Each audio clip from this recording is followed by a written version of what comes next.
everyone, this is a review of customer number 1000. So, this is the model of the iPad A2228. I guess this is the iPad 11-inch second generation iPad Pro.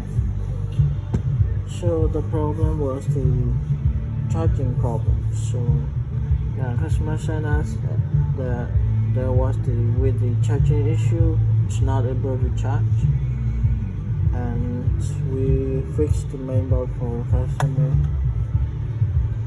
and now it's able to charge normally.